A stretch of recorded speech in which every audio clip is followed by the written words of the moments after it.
अच्छा, ऐसा धोखा हमारे साथ किया, भोगोगे तुम। ये जो निकलता है ना, भोगोगे, ये अकाट्य होता है। क्योंकि किसी का भी हृदय, मान लो किसी भी जीव जंतु को आप कष्ट दें और उसका हृदय आह भर जाए, तो वो आह वज्र की लीक है, तुम्हें भोगना पड़ेगा। वो आह किसी की ना लेना जिंदगी। कोई ऐसा कोई आह भर करके कह दिया तुम समर्थ हो, हम तो कुछ कर नहीं सकते, और अंदर से दुखी, फिर तुम्हारी सामर्थ्य काम नहीं करेगी, मिट्टी में मिला देगी। ऐसा नहीं कि आप जो कर रहे हैं कोई देख नहीं रहा, कोई हिसाब किताब नहीं, जो कर रहे हैं अवश्य में भोक्तव्यम, बहुत सावधान।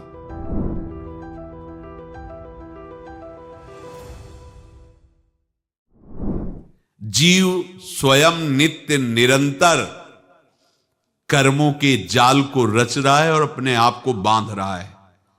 आपको मुक्त होना है, बंधना नहीं है।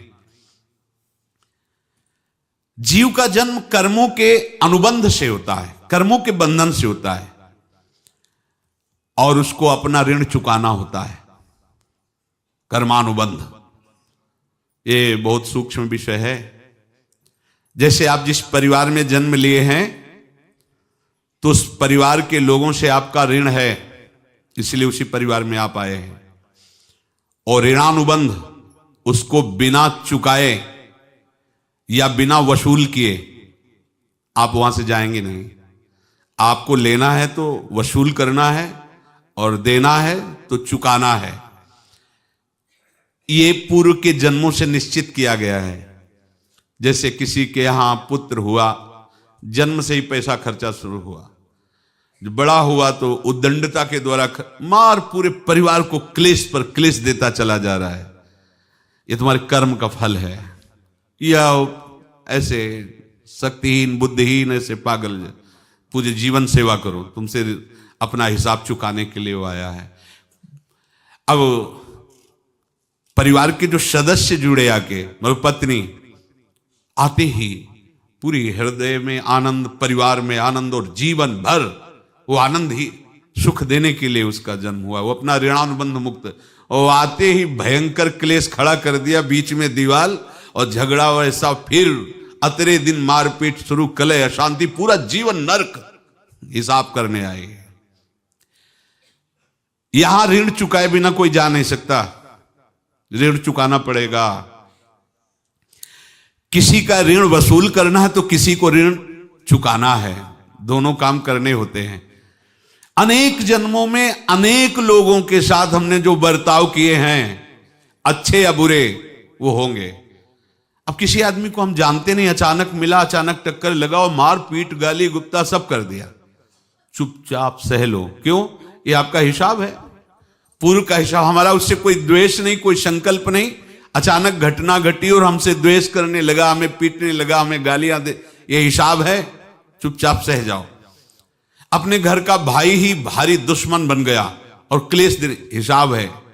एक प्रभुदत्त ब्रह्मचारी जी की वाणी में पढ़ा था, एक महात्मा जी भ्रमण करते थे, तो उस समय असरफियां चलती थी, मोहरे असरफियां, तो उनको भेंट में देते लोग। तो या तो ठाकुर सेवा में लगे तत्काल, या संत सेवा में तत्काल लगे, उसका संग्रह करके डोलना ये ठीक नहीं है। बैरागी के लिए सिद्धांत में ये ठीक नहीं है। तो जब 2, 4, 6, 8 ऐसे मोहरे हुई, तो उन्होंने विचार किया कि और भ्रमण करके जब काफी मोहरे हो जाएंगी तो प्रयागराज में जब कुंभ पड़ता है, एक बार पूरे सब अखाड़े के संतों को, अलग अलग संप्रदाय सब संतों को बुलाएंगे और सबको पवाएंगे। अब साधु है तो यही विचार करेगा, और क्या विचार करेगा। तो उन्होंने ऐसे डंडा बनवाया, बेंत, जो ऊपर से चूड़ीदार और भीतर पोला, और मोहरे उसमें डालते गए। और भ्रमण, जहां जहां श्रद्धालु भगत थे सबके यहां जाना, और इच्छा रखना कि एक मोहर तो दे दे दक्षिणा में। कामना कोई भी हो वो बांधती ही है, ध्यान रखना। इसीलिए प्रभु जो चाहे वो करे, अपनी चाह नहीं रखनी चाहिए, अपनी चाह प्रभु की चाह में मिला देनी चाहिए। धीरे धीरे वो छड़ी भर गई। भ्रमण करने वाले महात्मा चूड़ी लगाई, इंतजार करते रहे। जब प्रयाग का कुंभ पड़ा तो चले। तो रास्ते में एक गांव में पूछा जाता है, जैसे कहीं रुको कि कोई श्रद्धालु ऐसा है जो संत सेवी है। तो कुछ लोगों ने बताया, हाँ एक परिवार है बहुत संत सेवी है और आपको मिलाते हैं उनसे। आइए महाराज, घर में रुका। खूब अच्छा हलवा पूड़ी पवाया और जो घर के मालिक थे चरण दबाए। चरण दबाते दबाते उनकी दृष्टि पड़ी उस डंडे पे। इतना मोटा और ऊपर से कुछ चूड़ी सी भी नजर आ रही, इस डंडे में तो कोई रहस्य है ही है। अब महात्मा जी को खवा पिला के सुला दिया। महात्मा जी जब सो गए तो पत्नी से धीरे से कहा, वो डंडा लाओ बाबा जी का डंडा। वो चूड़ीदार जो ही खोला पलटाया तो सैकड़ों मोहरे। ऐसे संत रोज पधारे भगवान, तुम आनंद हो जाए फिर क्या। पत्नी से कहा, नाप के कंकड़ लाओ। वो तो महात्मा जी तो खाए खीर पूड़ी, आराम से सो रहे। रात में पूरी प्लानिंग करके उसमें कंकड़ भर के चूड़ी लगाकर सिराने रख दिया, सारी मोहरें हटा ली। महात्मा जी आराम से छड़ी उठाए तो वजन पक्का। वैसे बड़े लोग चतुर होते हैं, पर ये नहीं जानते कि कर्म कितना भयानक होता है। और उनकी कोई संतान नहीं थी, पर धन में इतना प्रेम उनको था। बहुत सावधान। साधु महात्माओं के पास जो अर्थ है, गृहस्थी अगर आता वहीं से है, पर अगर उसको जोर जबरदस्ती या किसी छल कपट से, तो वो उसका विनाश ही करता है। आज तक का प्रमाण है। अब उनको ये भाव पता नहीं होगा, या पता होगा तो लोभ के कारण वो उसको मान नहीं पाए होंगे। महात्मा जी गए प्रयाग में, किसी अखाड़े पर रुके और वहां प्रार्थना की कि कल जो है संपूर्ण अखाड़ों का निमंत्रण किया जाए और सब संतों को भोग पवाया जाए और उनको दक्षिणा भी दी जाए। महंत ने सोचा कि बहुत बड़ा है तो उत्सव है, क्योंकि प्रयाग में कितने हजारों संत महात्मा सब। तो उनका महाराज बोरों इसमें चीनी और टीनों घी लगेगा, सब व्यवस्था। बोले आप मंगाइए, एक एक हिसाब हम करेंगे, हमारे पास सब व्यवस्था है। बोले कुछ तो पहले दे दो, वो इकट्ठे देंगे हम। उनको था कि अगर हम छड़ी खोला और दो चार मोहरे दी, किसी को पता लग गया तो गड़बड़ हो सकती। बोले हम भंडारे के समय आखिरी में सब कुछ आपको दे देंगे। ठीक है। वो अपने पास से पैसे लगाकर खूब जितना सामग्री सब लाए, लाखों की, और सब संतों को निमंत्रण कर दिया। संत जन निमंत्रित हो गए, भंडारा बन रहा है। तब वहां के महंत है और उनका देखो भंडारा भी बन रहा है, संतों को निमंत्रण। अब आप अर्थ की व्यवस्था कीजिए, क्योंकि इतनी बड़ी हमारी सामर्थ्य नहीं थी जितना हमने किसी तरह हमने व्यवस्था की। अब मुझे अर्थ चाहिए, तभी आगे की व्यवस्था बढ़ेगी। संतों को दक्षिणा देंगे और जिनसे अर्थ लिया उनको दे। देखो रसोई बन गई है सब। उनका छत में विश्वास नहीं तो ये अभी चूड़ी खोली। उनको तो था ना कि मोहरे हैं, कंकड़। तो जैसे कितना उनको सदमा लगा होगा। हजारों संतों का निमंत्रण, रसोई बन, मतलब संत हो के छल कपट।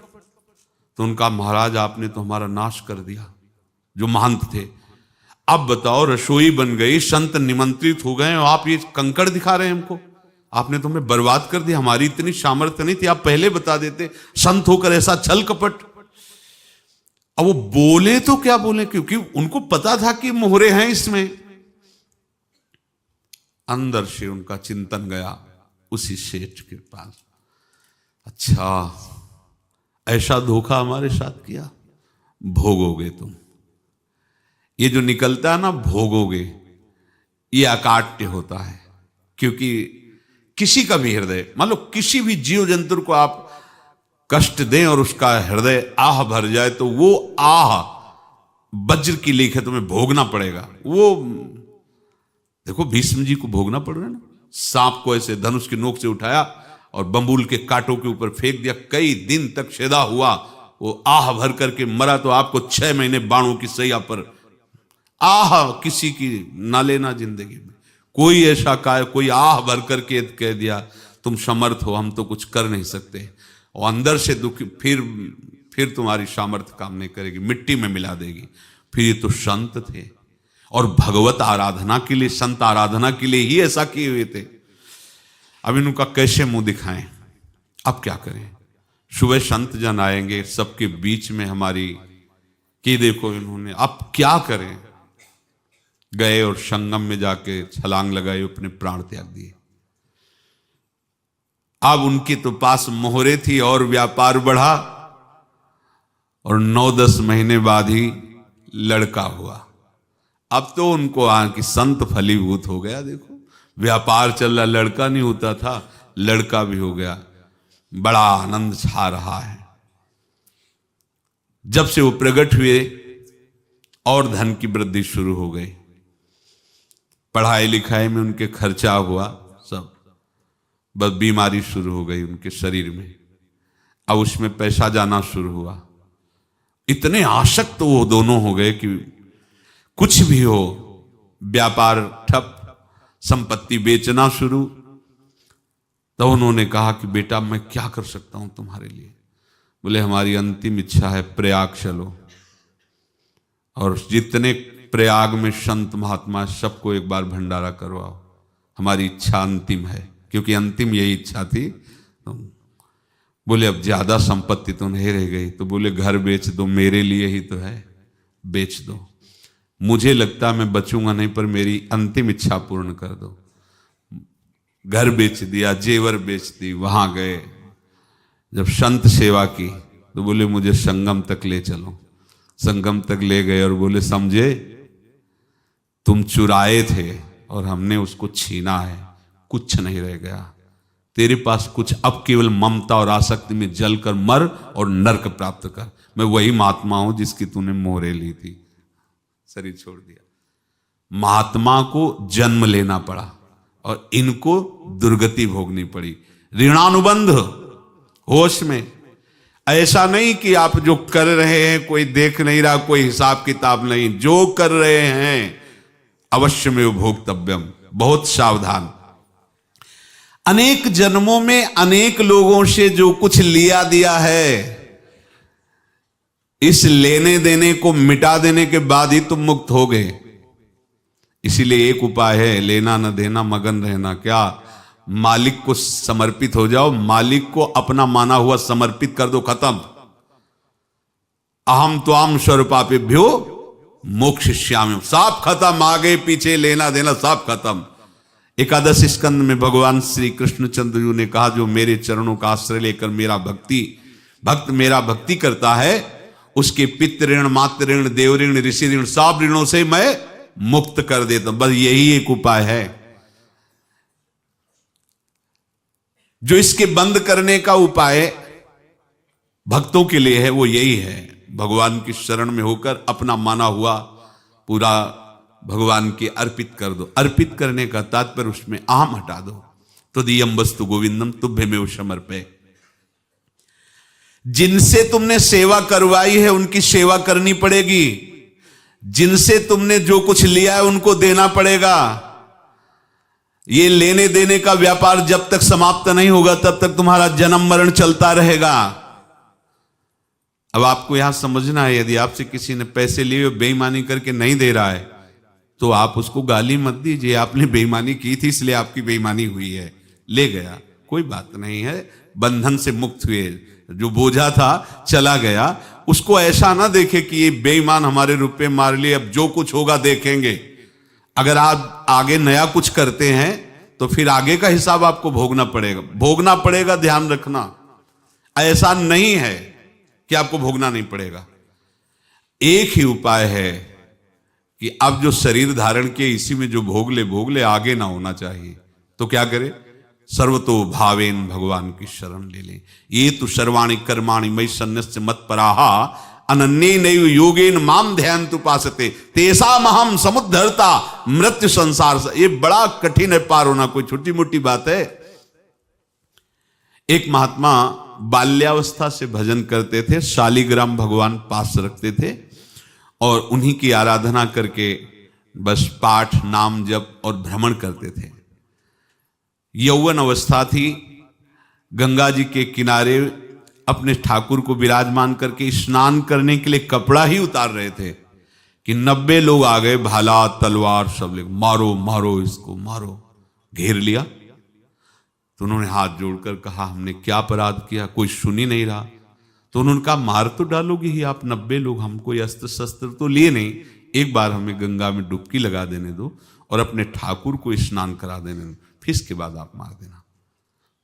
भगवत इच्छा से वो लोग रुक गए, स्नान किया और अंदर से प्रार्थना की, प्रभु ये क्या लीला है आपकी, आपके सिवा मेरा कोई है नहीं और ये मुझे मारना चाहते हैं।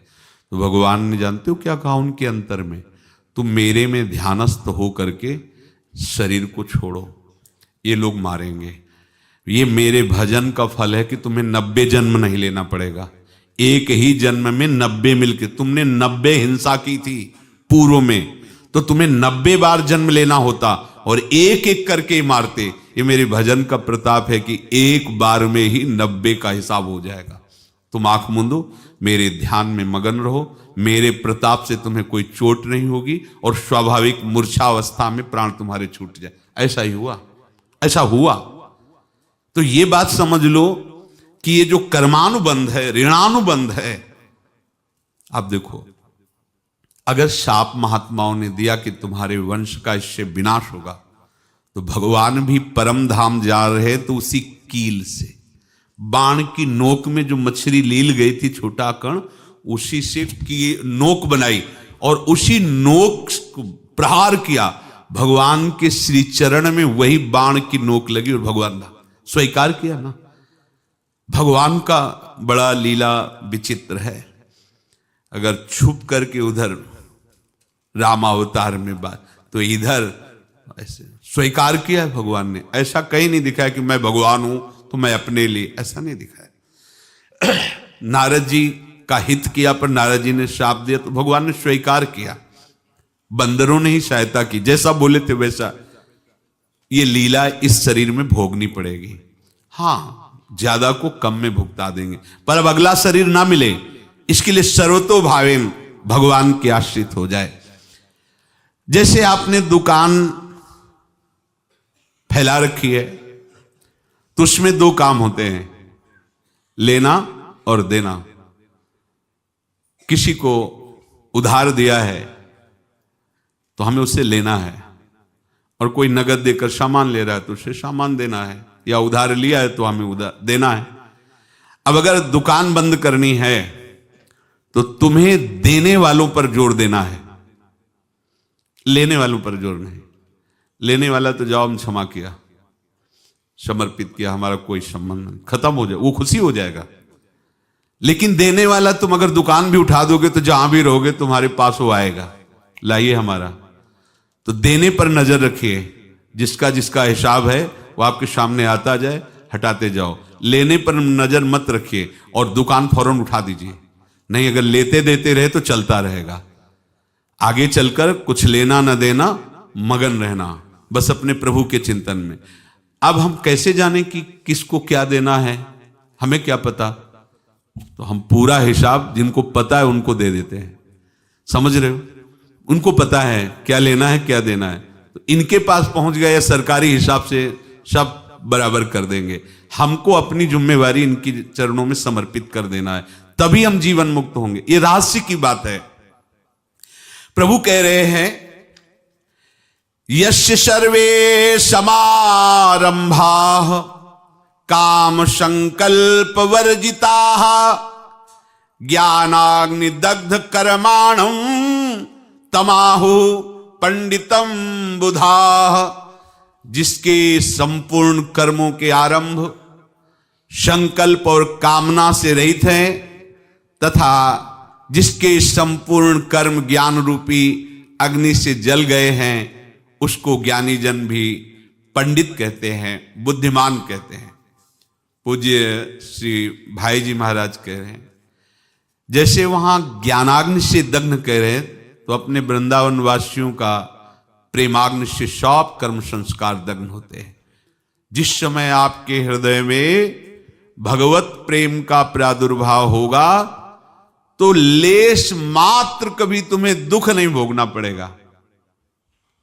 प्रेम का प्रादुर्भाव होते ही दुख का नाश हो जाता है, महासुख।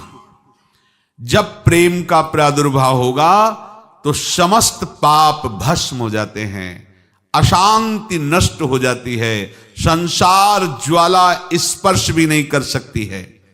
जब भगवत प्रेम का प्रादुर्भाव होता है तो हो सकता है उस उपासक के जीवन में दुखों का पहाड़ टूट पड़े, परिवार खिलाफ, शरीर रोगी, अव्यवस्था, बहुत बहुत कुछ, सब कुछ। कह रहे हैं इतना सब होने पर भी उसके हृदय में कोई भी दुख नहीं होता। ये ऐसा सामर्थ्यशाली भगवत प्रेम है। भगवान के चरणारविंद का जिसके हृदय में प्रेम है, भारी से भारी दुख भी उनको विचलित नहीं कर सकता।